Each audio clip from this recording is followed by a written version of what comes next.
Bonjour, moi c'est Guillaume de Fly Surfer France et là on va essayer de vous montrer comment on décolle un caisson dans le vent faible. Alors, tout tient du repliage, donc ça on le verra à la fin comment bien replier son aile pour être sûr que le décollage passe bien. Alors là le vent il est comme ça, dans mon dos. Donc on déroule son aile.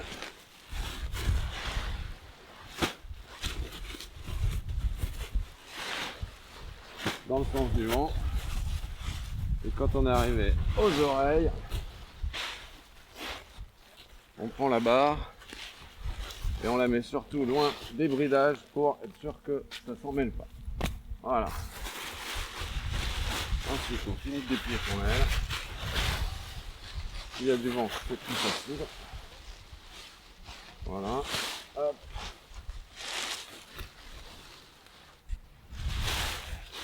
On la sécurise.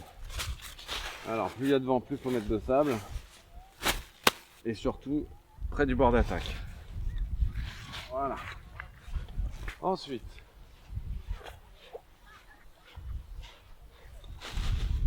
on va fermer les valves d'air, les valves ou les chaussettes, c'est comme vous voulez, qu'on a ouvert pour la ranger.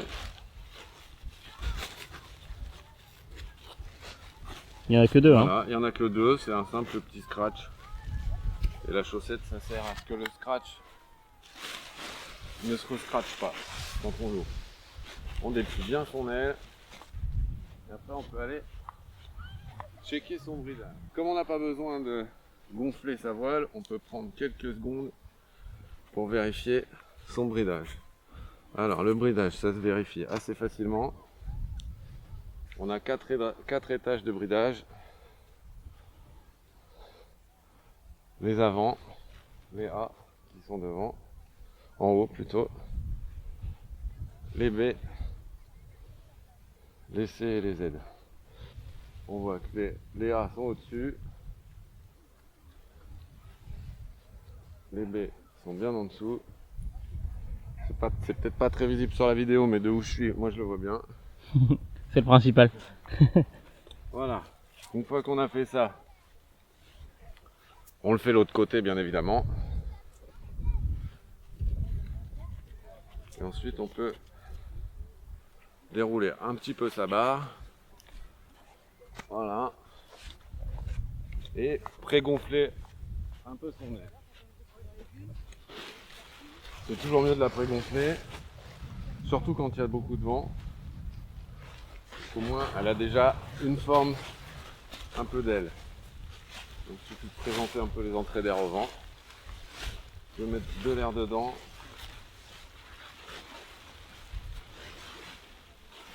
Le vent est en train de tomber, alors ça va vraiment être la plage basse.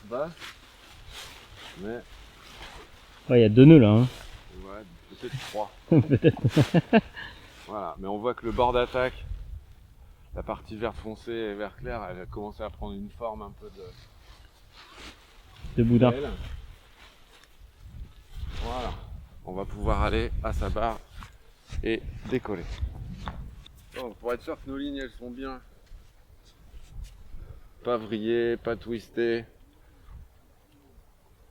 on part avec bien nos avants en haut et on peut dérouler. C'est toujours bien de garder un avant dans la main, comme ça s'il y avait des tours de barre, ils seront près de la barre, ce sera plus facile à dévriller plutôt que de chercher dans quel sens et quand c'est loin. Voilà, là il y a un petit tour de barre et voilà. Ah, c'est pratique comme ça. Une fois qu'on est là, on voit que notre avant il est bon. On peut mettre son leash, que même s'il n'y a pas de vent, on met le leash. Et après on voit que l'oreille, là-bas, l'oreille qui est sous le vent, elle commence à vouloir voler.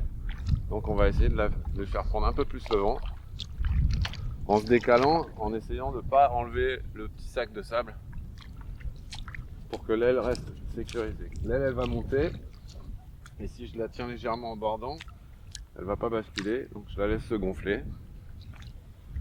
quand elle va être assez gonflée, elle va suffisamment voler pour enlever le sac de sable. Là, on borde légèrement pour qu'elle se gonfle plus vite. Et voilà, on a un kite qui est gonflé et qui vole. Enfin là, faut rappeler quand même qu'il n'y a rien comme vent. Hein. Non. C'est Pas grand chose. c'est vraiment... Suffisamment pour faire voler et même pour, pourquoi pas, aller foiler. Parce que là, je pense que on doit pouvoir sortir de l'eau. Ah ouais.